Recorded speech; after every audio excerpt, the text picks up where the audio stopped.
Hey guys, Cassie now. I'll be reading scripture. We're going to be reading Ecclesiastes 4:1-16 from the CSB version. It says, "Again, I observed all the acts of oppression being done under the sun. Look at the tears of those who are oppressed. They have no one to comfort them. Power is with those who oppress them. They have no one to comfort them. So I commended the dead, who have already died, more than the living who are still alive. But better than either of them is the one who has not yet existed, who has not yet seen the evil activity that is done under the sun. I saw that all labor and all skillful work is due to one person's jealousy of another. This too is futile and a pursuit of the wind. The fool folds his arms and consumes his own flesh. Better one handful with rest than two handfuls with effort and a pursuit of the wind. Again, I saw futility under the sun. There is a person without a companion, without even a son or a brother.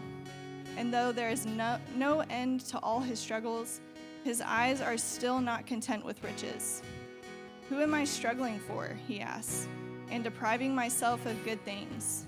This too is futile and a miserable task. Two are better than one, because they have a good reward for their efforts. For if either falls, his companion can lift him up. But pity the one who falls without another to lift him up. Also, if two lie down together, they can keep warm. But how can one person alone keep warm? And if someone overpowers one person, two can resist him. A cord of 3 strands is not easily broken.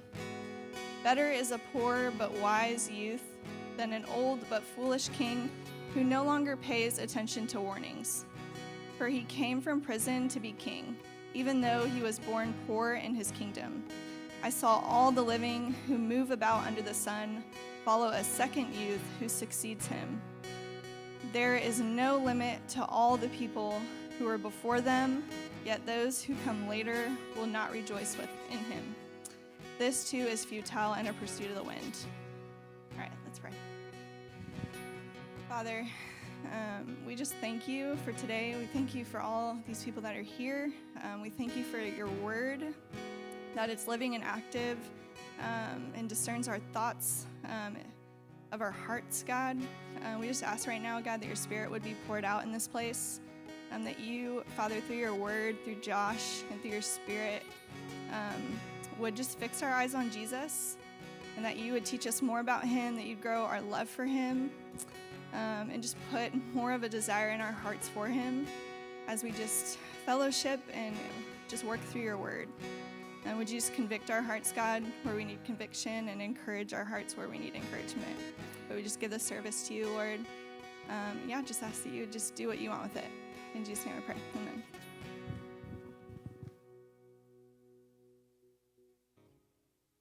See? Here we go. Thank you, Cassie. All right, there we go. Hey, what's up, everybody? Good morning.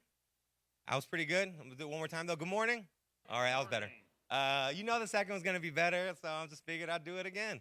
Hey, you don't know me. My name is Josh. I serve as the lead pastor here at Refuge. I'm excited today to be continuing our time in worship by jumping into the Word, the Scriptures, right? We believe that God has given us this revelation of himself in the Bible, these words that point us to who he is and show us his heart for us and for creation.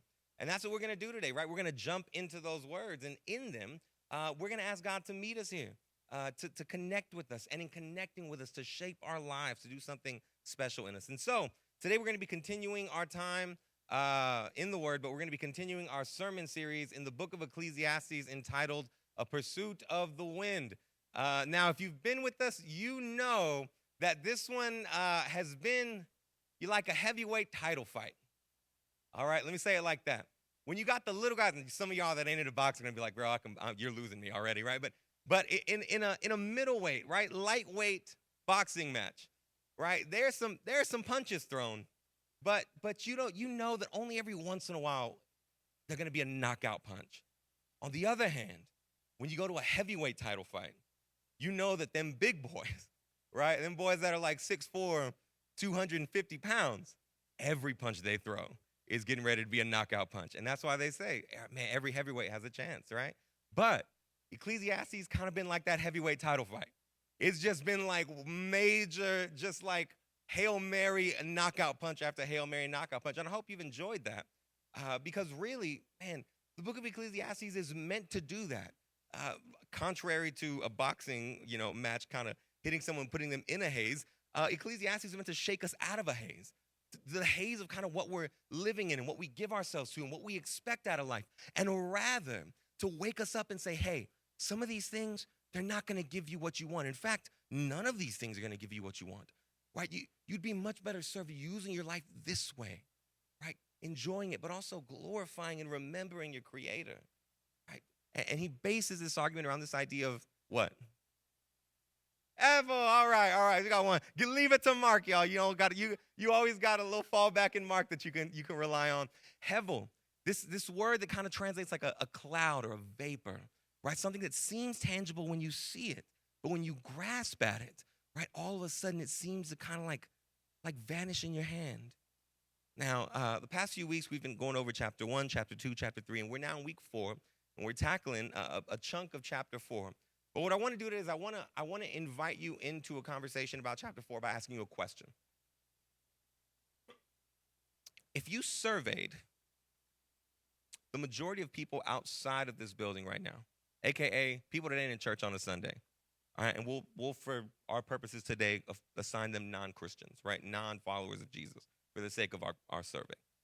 What would you say their response would be to the question, what's worthy of giving your life to? What's worthy of giving your life to? Not a hypothetical. I want to get some feedback from you. What would you say the response would be? What's worthy of giving your life to? Say it again. Family. I think that's a high one for a lot of people. All right. Anybody else? Helping others. I think that's really, I would say that's one would be high. Making a fortune. Fame and fortune, which involves making a fortune. But yeah, okay, that one's good. Let's do one more, just as I like class participation. This side of the room has had every single answer right now, so let's go to this side of the room, right? Is this side of the room, what would you say the response would be, or what would a response from them be? Say it again. Friendship, relationships. Okay, that's really good. Let me say this. I don't think there's a wrong answer to that. Why? Because if you surveyed a bunch of people, you get a bunch of different answers. But here's what I would say. In a city like Austin, right, where ideas of serving others, ideas of trying to help others, as much as there's some holes in those ideas at times, where even like people from the local animal shelters will be like racking up mad, like donations because people are like, yeah, like you don't want to treat animals bad, right? Like everybody wants to help everybody and do good, and we want to save the planet and each other and the animals and everything involved. And it's like, I would say an answer that we would frequently get there is the answer of justice in some way. That's why I said I was like, oh yeah, Daniel's kind of, I think in my mind, hitting on something that a lot of people would say, which is like helping others. But that is really in the frame of justice, right? Like helping others, making things right, seeing those that are oppressed and then like really helping them and trying to restore them and build them back up. And here's the thing. I think that a lot of people in church can really take a note from that. I think that that's actually really powerful. It's easy for us that have become Christians to start to think of the gospel as simply this idea that Jesus has come into the world, he's died for our sins, and now he's forgiven us, saved us from hell, and that's all we got to worry about.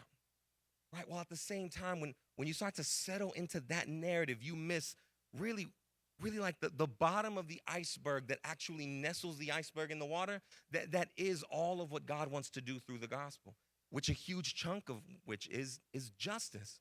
Now hear me. I may say that right now, and there's another section of people in this room. Maybe you were in that camp, right? And you were like, oh, the gospel is just this. And I wish we would just stick with that. And then there's another group that heard what I just said right now, and you're like, yeah, man, like you tell them, right? Like, yeah, that's right. Like, man, you've probably experienced some distressing events. You've probably experienced pain.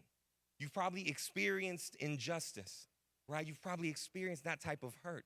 And the thing is, a part of your experience at church is when people neglecting those things and telling you to focus on Jesus and telling you to focus on him forgiving your sins without ever really showing you how his act of sacrifice on the cross speaks exactly to those things you've experienced. And he declares now, I'm here to make the world right. to bring justice. And so you're probably sitting here and you're probably hearing being like, yeah, you tell them. You tell them. Right? Maybe there's a party that's become disenchanted with church in a way because of that. And I want to say, I'm sorry you've had that experience, right?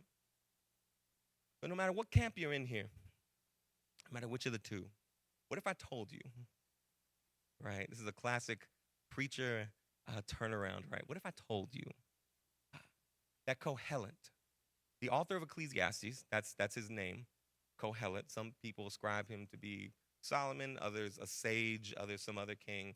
But Qohelet, that's what we're going to call him. We're going to call him by his name.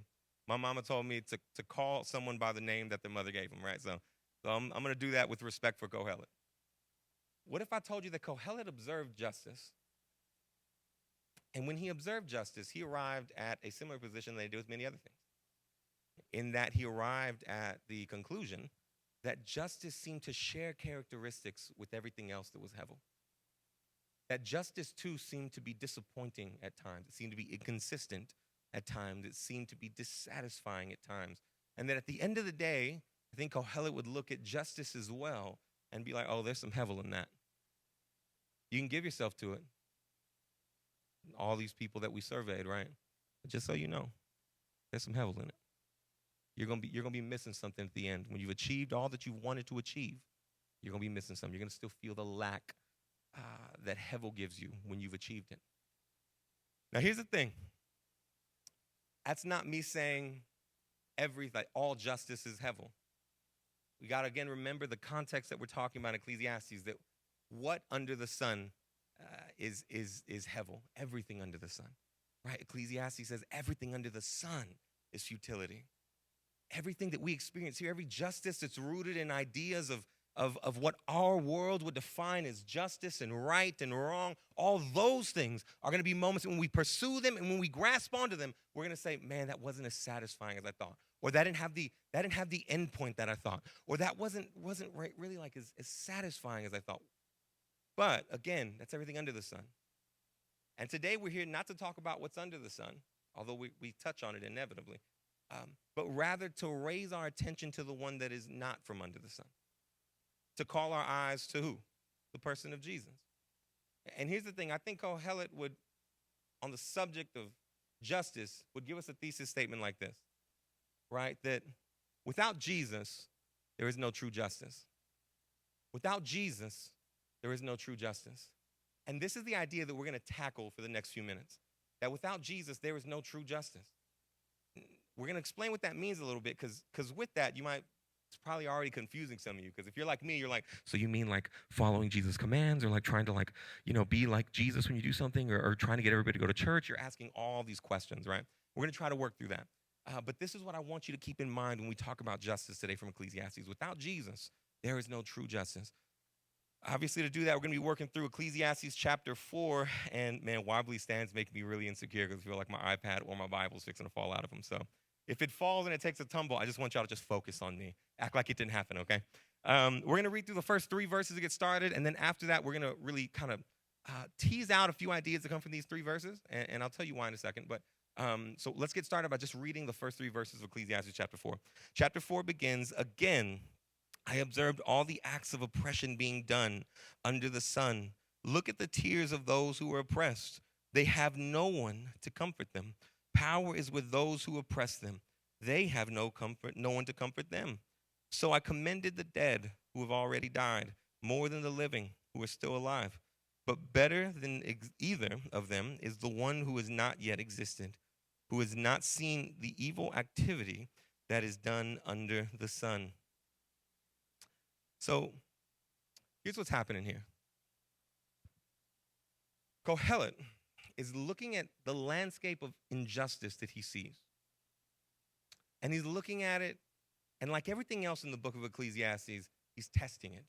You remember we talked about this in chapter 2 where Qohelet says, man, I tested my body with wine, but my mind still being wise to guide me. Meaning my man didn't hold back. He went straight into the debaucherous world and said, hey, go ahead and give me everything you have, right? He says, I didn't hold any pleasure from myself. Why? Because he was trying to be just like a drunk, fun college student? No, because he was less drunk college student, more like college professor, right? Like wading into the world of pleasure, as he calls it, and saying like, hey, I'm trying to figure out what I can derive from this pleasure. And likewise, right, Qohelet is entering into the world of justice, taking a look at it and saying, I want to test this. I want to see, like, what does justice produce in the world as we see it under the sun, as we see it in the world, right? What do you gain from it? What does it satisfy? How does it benefit? And here's his conclusion. I looked at everything under the sun, the oppression done, and I looked at the tears of those who were oppressed. And he said, those who were oppressed and crying, they had no one to comfort them. So he looks and he says, man, in a world that is meant to be just, I see a plethora of injustice. And for those that are oppressed and held under the hand of injustice, I see them crying, and I see no one there to comfort them. And so let me put this out there to you. In a city like Austin, all we got to do is hear that line, and we're ready to go, right? We're ready to go get some justice. Because it's like, all right, man, that means that everyone else is benefiting from the little guy, and the oppressed person is getting taken advantage by the oppressor person, and we're going to go get the oppressor person because we're going to make this right. Justice, right? But here's the thing. Qohelet doesn't stop there. He says, and then I looked at those who were oppressing them, and I saw that all the power was on their side. And then how does he finish that? And there was no one to comfort them either. So all of a sudden, Qohelet is painting this picture that is, to be honest, quite sad, where oppressed peoples are crying tears with no one to comfort them. And those that have amassed power trying to oppress others seem to also not have peace, seem to also be lacking someone to comfort them. And he looks at the whole landscape of oppression and says, man, that's that hevel that I'm talking about. That's that hevel I'm talking about. Because you think you're going to gain justice one way, you seek it, and all of a sudden you end up saying, I still don't have peace about something. I'm still missing something. And then the rest of it kind of starts to tease out this idea, right? Like, man, because of how kind of mutated this experience of justice is, I thought, man, it's better for those that have gone on than those that are living, even better, those that haven't got here. So that's why he starts going into that very poetic thing of like, man, it'd be better if you weren't even born than getting out here and dealing with this nonsense, because it's just injustice across the board. It's sad. Now, if I'm not teeing you up to be discouraged this Sunday already, let's just keep going, all right? So this should already kind of land on you and be like, man, this is rough. But like I said, heavyweight title fight, right? Qohelet's going for the dome every time. And so I want to remind you of one other thing. Ecclesiastes, is it written to non-Jesus followers or to Jesus followers? What do you think? Is it written to Jesus followers or non-Jesus followers? There's a technicality to say it's in the Old Testament, so it's not written to Jesus followers at all. But let me rephrase the question. All y'all smart people were like, I'm not going to answer this because technically it's, you know what? Don't send me an email today, okay? That's all I'm saying. What I'm getting at here is that was this written to God's people or to not God's people? To God's people. To God's people. And so here's the thing. Here's why I'm trying to point this out. The whole of the Bible, very few sections, if any of the sections, are written to not God's people. Meaning the Bible is written by God to everybody, to be a revelation of who he is. But the original audiences for every book of the Bible were God's people. Were churches in the New Testament. They were young leaders in the church who needed guidance. They were God's covenant people, Israel, to give them wisdom or to show them their history. Every single one of these books was written to God's people, yet Qohelet feels the need in the midst of writing to God's people to say, just so you know, injustice is rampant. And here's the thing, you're gonna experience one of these two things. You're going to experience oppression, or you're going to experience being the oppressor. And they were. God's people in Israel, God's people as the church. Us today, we've known what it meant, what it means to be oppressed, and we've known what it means to be the oppressor. And in all of it, he feels the need to highlight this, recognizing that, man, you're going to make mistakes, and you're going to start seeking justice on earth in a way that only God can give you justice from beyond earth. And that's why I want you to nestle with that question real quick.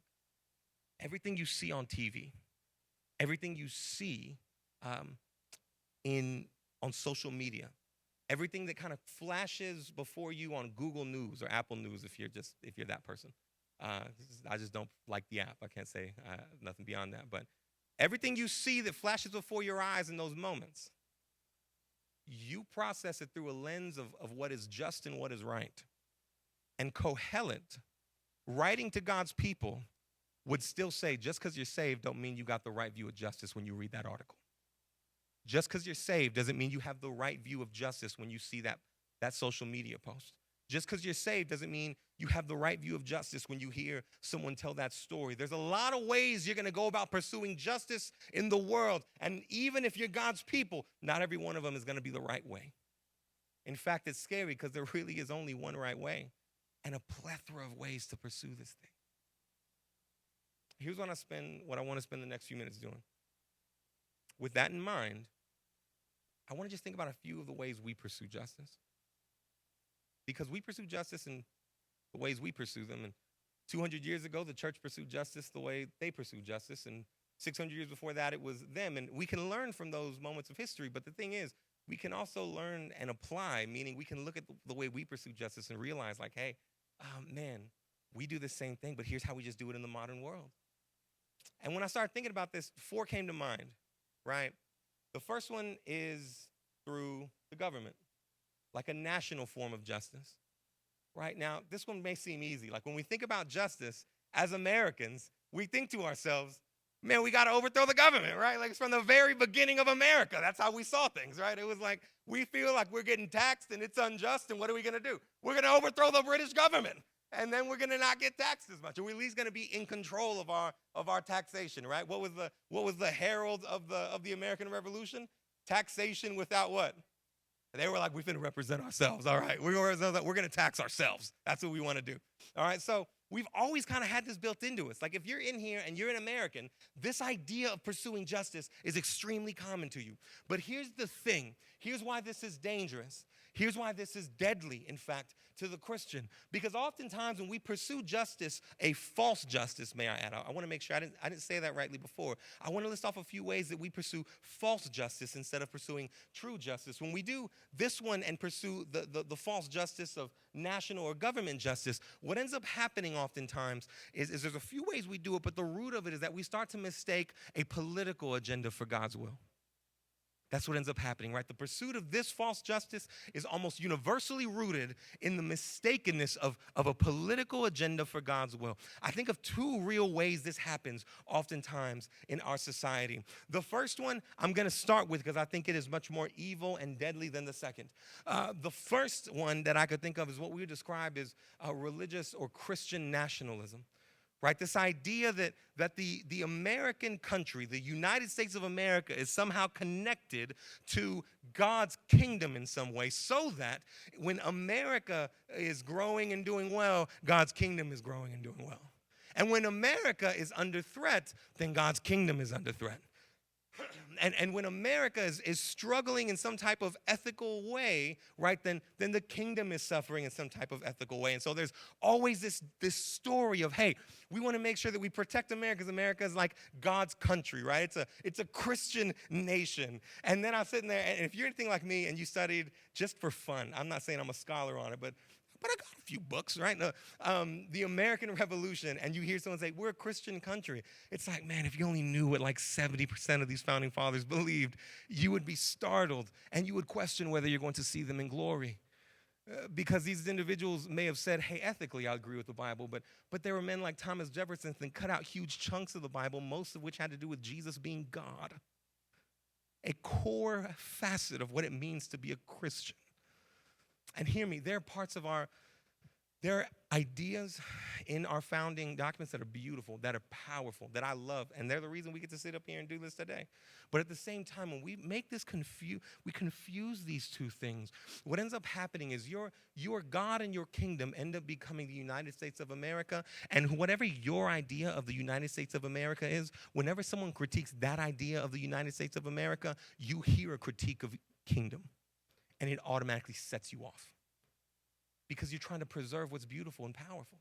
And so this way of justice, trying to find power and justice through kind of intertwining God's kingdom and the government, is always deadly. Why? Because it elevates something that isn't God and isn't his kingdom to a place above the ability to be scrutinized. And here's the thing. I want to tell you this with all the love in my heart, family and friends, whatever. When America passes on, because America will pass on, just like any other empire that's ever existed, the kingdom of God will still be active. And I hope that consoles your heart. The kingdom of God will still be touching lives. It'll still be changing minds. It'll still be overturning idols. It'll still be making lives new. It'll still be redeeming the world. 100 years from now, 700 years from now, until Jesus returns and sets all things right and under his feet, that ultimate one being death. Praise God for that. So there's this religious kind of Christian nationalism. There's also just this idea of like political devotion, right? This idea that when we mistake like a political agenda for a party for God's will, and then we go to the voting booth and we just say, I'm going to knock out this thing in 5 minutes. It's like, man, have you ever seen how many questions are on one of them voting? There's a lot of questions. You got to vote for a lot of people in that bad boy. You got to vote for a ton of people. And if you go in there so confident, you're like, man, I'm just going to throw down an R on every single one of these, right? I'm going to go in there and I'm just going to vote D down the line, get out, go get lunch, and my day's going to be made. Then all of a sudden, you're doing the same thing, right? You're mistaking political agenda for God's will. Because the thing is, the moment you've blindly voted R and D down one side of the thing, you've automatically placed those who are on the other side in an unjust situation because you neglected to say, who's right about this? And this is exactly what the type of false justice that Qohelet's getting at, right? Man, you thought it would bring something. Turns out you just perpetuated injustice in a different way. And so there's national or government false justice, but then there's also a sort of tribal or communal false justice, because what ends up happening is if you're on the negative side of this type of thing, right? If you were the one that was like, yo, we want this candidate, this party, this X, Y, and Z to be the one in power, and you did not get that one, all of a sudden you float back and you're like, man, I got to get to my people, right? I got to get in my people, and you've seen it, right? You get on any type of social media and it becomes this echo chamber of people of like, I can't believe this person won. This is going to happen to the country. It's never going to be the same. We've got to start praying, right? Automatically, it becomes a response where you just jump into your tribe and say, well, now, in order to protect us from the injustice that I see coming, that I think is injustice, because I think I have the right definition of justice, I'm going to start preparing my people so that we can amass power and we can be just, right? So that we can advance, so that we can be the ones that are able to fight off any incoming injustice. And we're going to amass power to ourselves, amass influence, and that's going to be the place that I find security and justice. But here's the thing. Again, what is Qohelet saying? I saw the oppressed people, and they didn't have peace. And then I saw the people that had all the power, and they still didn't have peace. The false justice of this one is just building this community of people around you that only feed in to your ideas of what's right and wrong. Then you try to make that group as influential and as powerful as possible. And in the instant you start doing that, you miss all the blanket of people that you've generalized, the blanket of people that you've put into a box, and you put them into an unjust situation, and now they're burdened, and you're back at the thing going, man, they don't have peace, but they don't have peace. It's dangerous because it sounds so good. Here's the thing. This one sounds good. As a Hispanic man, I got to tell you, that one's my favorite, all right? That one's my favorite. If I got a favorite, that's the favorite, right? Because if I'm being honest, right, I look at pictures from the border a few years ago, and even still at times, right, of kids in these cages being separated from their parents, and I go, man, that's not right. And then they start listing off their names, and they look like some of my uncles, right, but they sound like they're some of my cousins. And so all of a sudden, I'm riled up, and I think to myself, man, I want this to be my cause. I want this to be my cause. And so I start fighting for that. And all of a sudden, there is this subtle desire that moves from just wanting to see people freed and reunited with their family to wanting to see Hispanic people be on TV more. And see, I'm not saying all those things are bad, right? But all of a sudden, I want us to have more influence in the world. I want there to be more Hispanic CEOs and more of this and more of that. Again, none of that is necessarily bad. But when the heart of it starts to become, I would love to amass influence and power on my side so that we can defend ourselves against the perceived injustice, all of a sudden you're setting yourself up for by the time you get to the end of that pursuit, you're going, they don't have peace, and they don't have peace. I want to lovingly say something to my minorities in the building. By the way, I've had a cold, so that's going to keep happening. My apologies. Be careful here. You know me, or at least those of you that know me, you know that I love the idea of justice. We planted this church in this community knowing that there was a high percentage of Hispanic people and a higher percentage of black people than almost any other portion of the city, and thought to ourselves, this is where we want to be. So I value, right, the reality that God has made a diverse people, and that those diverse people should be given dignity on every level and in every way. But here's the thing: don't let this become the God that you serve, because it wasn't ever meant to be that. It's a poor master. It's a bad master. There's a reason why Jesus says, come to me all you are weary and heavy laden, I'll give you rest. Why? Because my burden is light. Why? Because I'm a good master. He recognizes I'm a good master, but all these other things that wasn't meant to be masters, they're poor masters. They're bad masters. Should I say this? Let's go with it. Before I started dating Rachel, my wife, I took a substitute teacher position for one day at her job, and it was for subbing at in a first grade classroom.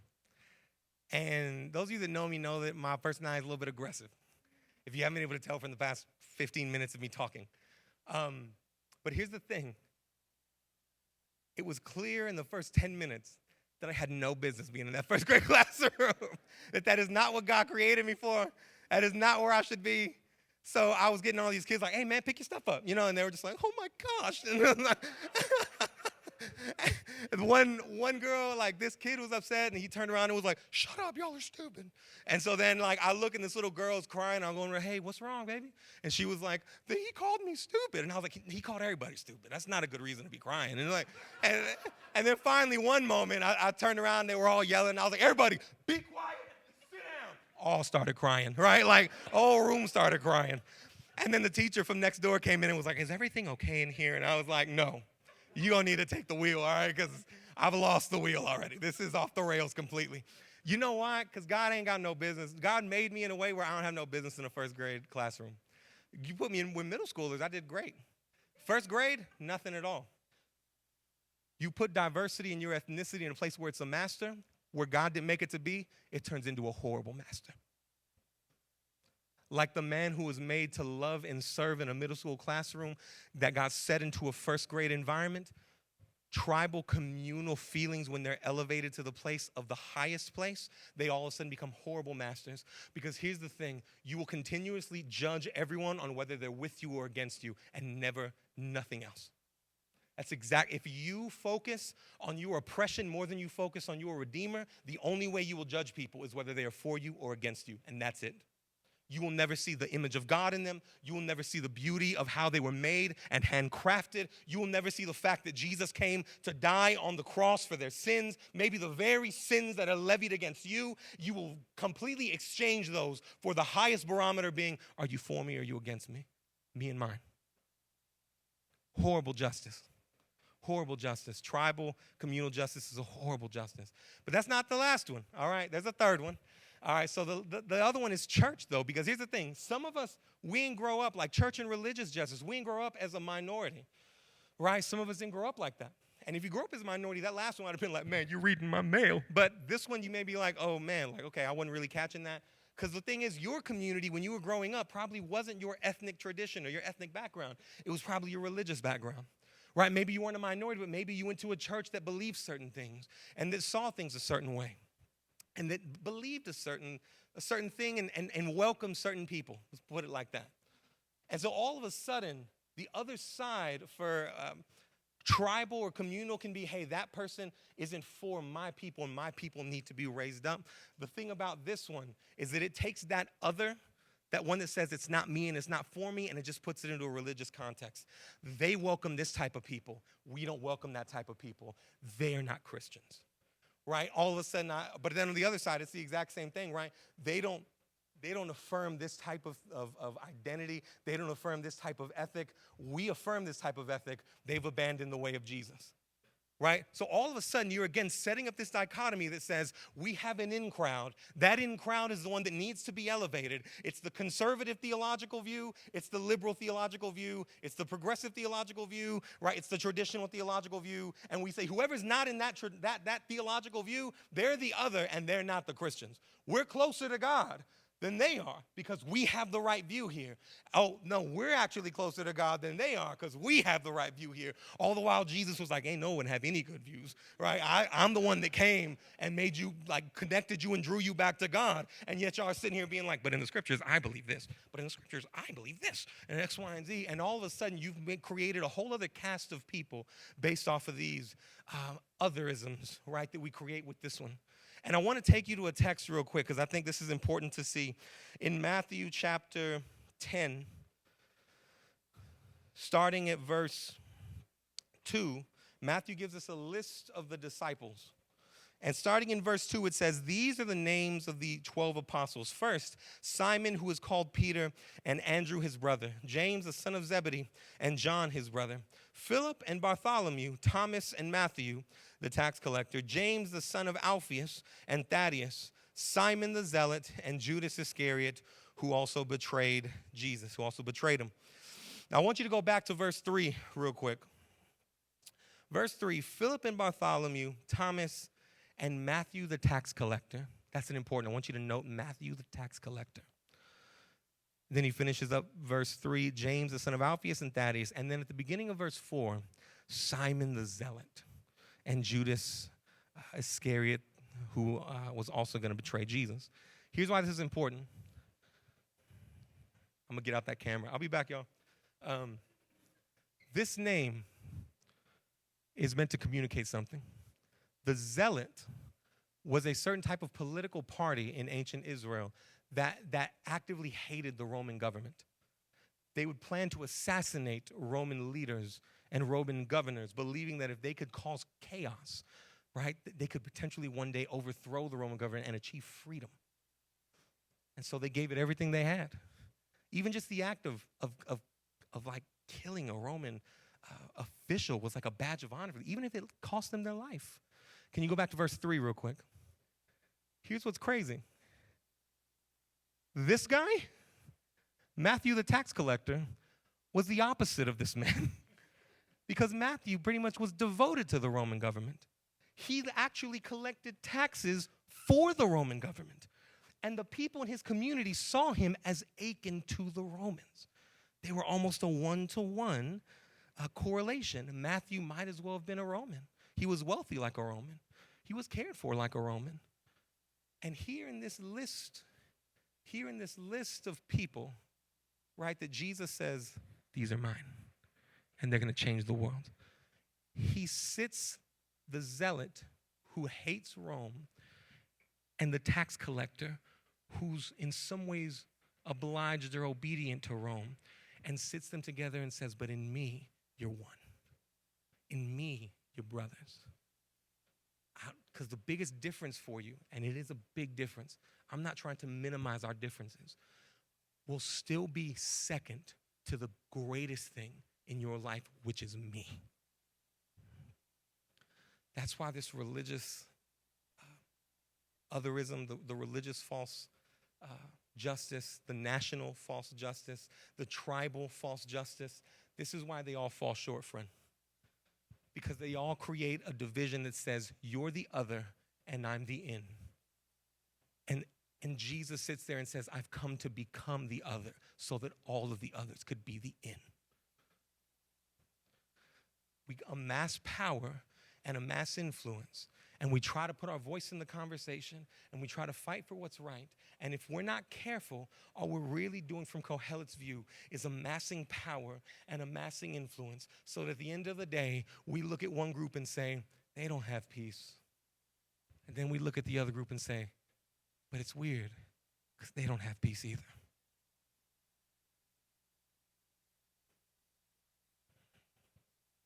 So what do we do? What do we do? What kind of justice should you pursue? When you are wronged and you are hurt, what kind of justice should you pursue on a personal level? When you see others that are wronged and that are hurt, what kind of justice should you pursue on a corporate level? What should you do? So that at the end of the day, you're not going, they're hurt and no peace, and they're hurt with no peace. It seemed like it was pointless. Under the sun. Remember this phrase, under the sun. Because I think Jesus gives us a really good example of what we should do. And what his view of justice and power and influence and authority actually looks like. You've heard this verse before, but I want you to read it and get in light of what we're talking about right now. We're going to be in Philippians chapter 2 and verse 3. Do not out of selfish ambition or conceit, do nothing out of selfish ambition or conceit, but in humility consider others as more important than yourselves. Everyone should look not to his own interests, but rather to the interests of others. Adopt the same attitude as that of Christ Jesus, who existing in the form of God did not consider equality with God as something to be exploited. Instead, he emptied himself by assuming the form of a servant, taking on the likeness of humanity. And when he had come as a man, he humbled himself by becoming obedient to the point of death, even death on a cross. Now, I want you to just answer me a question. This is going to be rhetorical because I don't need your responses this time. I want you to really stop and think, how different does that sound than everything else I've been talking about?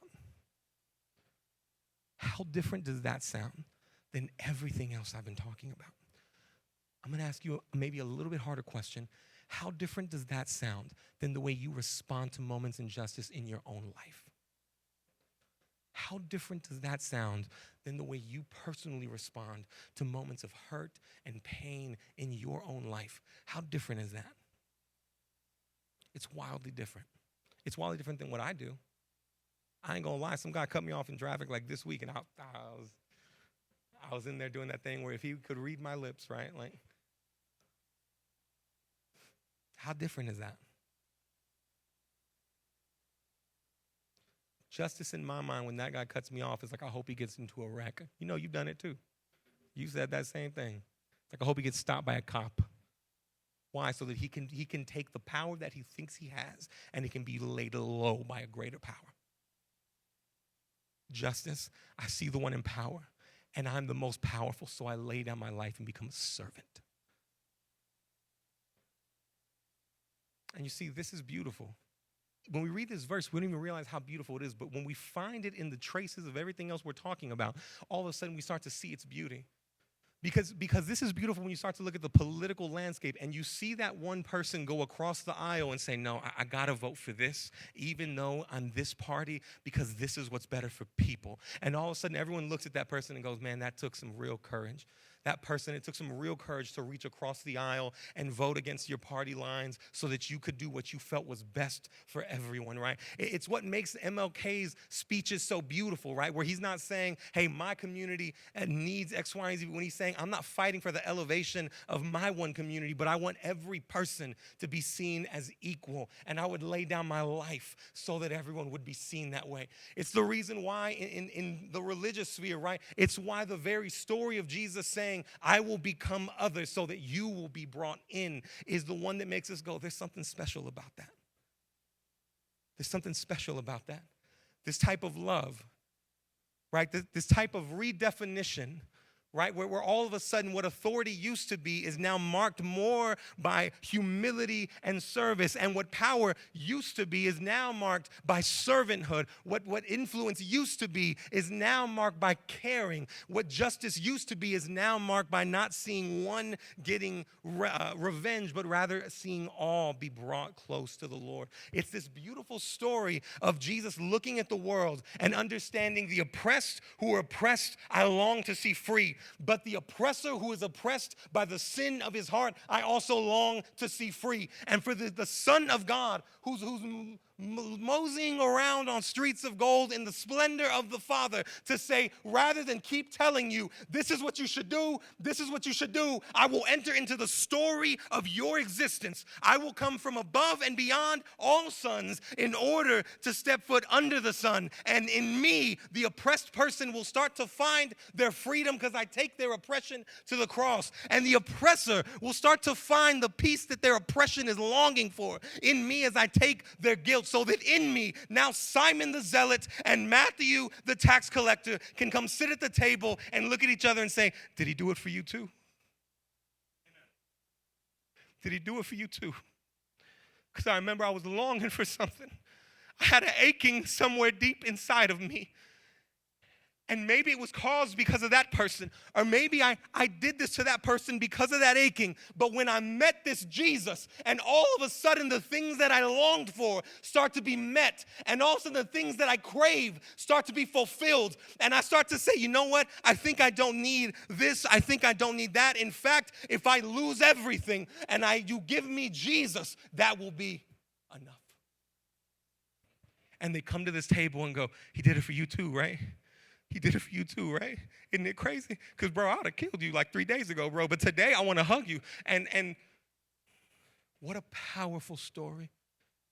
What a powerful truth. What a powerful justice. But that's what we're invited to here, friends. We're invited to that. And I want to say something I want to say something to you here. This is not easy. This is not easy. This will take everything inside of you.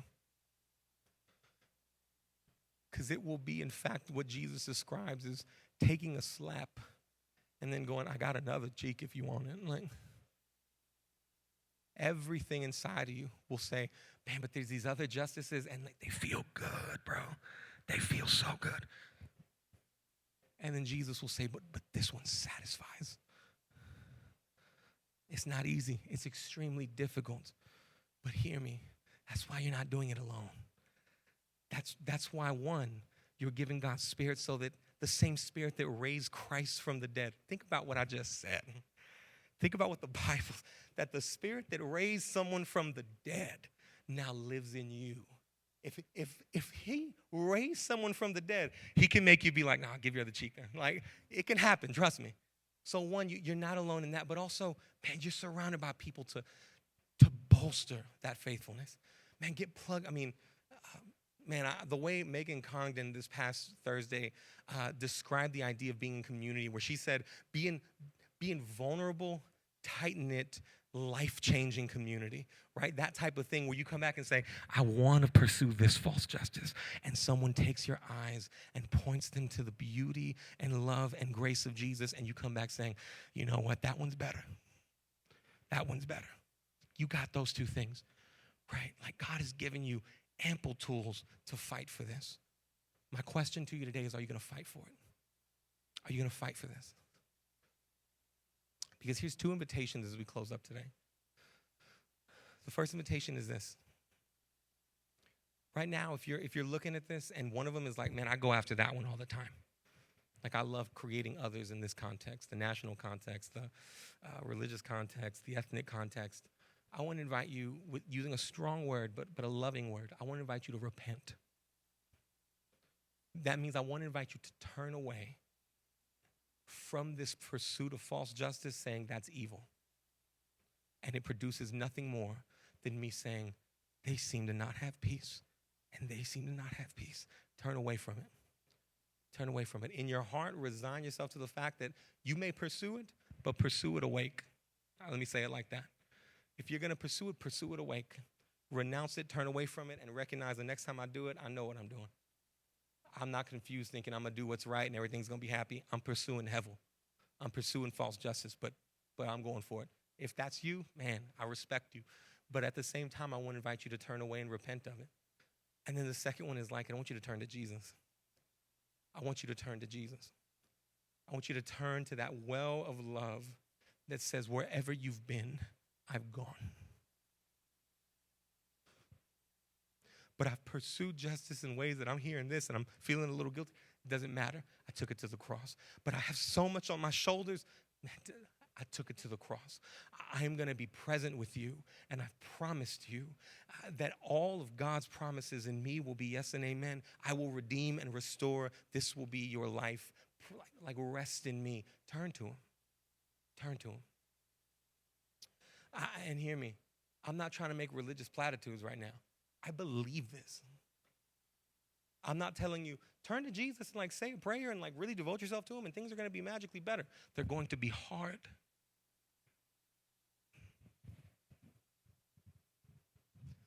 But I deeply believe that the God we read about is real. And that when you do that, he will meet you. It may not be the way you thought. It may not be the way that's comfortable for you. But he will meet you. And he will work it out for your good. Is it going to be the good that you defined and that you set out beforehand? No. Our man Jesus is not like a dealer of, I don't know, insert your thing. I was going to say sneakers. Where it's like, hey, if I give you $300, will you give me X, Y, and Z? That's not the way he rolls. He says, give me everything. Bring the pain, bring the sadness, bring the guilt, bring the hardship, bring it all. I will give you more than what you give me, I promise. It may not be in the currency you think it's going to be in. You may bring your heart hoping that I give you power when I really give you compassion. You may come hoping I give you influence when I really am going to give you humility. But I promise if you come, I will work it out. Come to Jesus. Let's pray. Father, thank you so much for your time today, your word, and our time today in your word. Wrestling with these truths that are hard, that, hey, this is a land of injustice at times that we look at and go, man, the people that are oppressed are crying and have no one to comfort them. And the people that have power and oppressing others seem to not have any peace and no one to comfort them. Hearing something like that, Lord, can take the person that's gone through hardship and you know it can take us through the ringer and it leave us discouraged and sad and hopeless. Yet the fact that this is a mere telling of the backdrop, this is a mere painting of the background that sets the stage for the story of the Son of God to enter in and take on the oppression of the oppressed and the guilt of the oppressor, so that in you we would be made new and given life, is a story that we cling to now for hope. So we love you, we thank you, and I pray that today, as we wrestle with these things, we would ask ourselves honest questions about the way our heart sees justice, the way our heart sees making things right. And while it won't be right away, that we would give ourselves to you in a way that allows you to form and shape us to look more like you, so that the world would taste of what true justice is, and they would would abandon the ways of false justice and run to the one who gives life and true justice. We love you. Thank you. Pray these things in Jesus' name. Amen.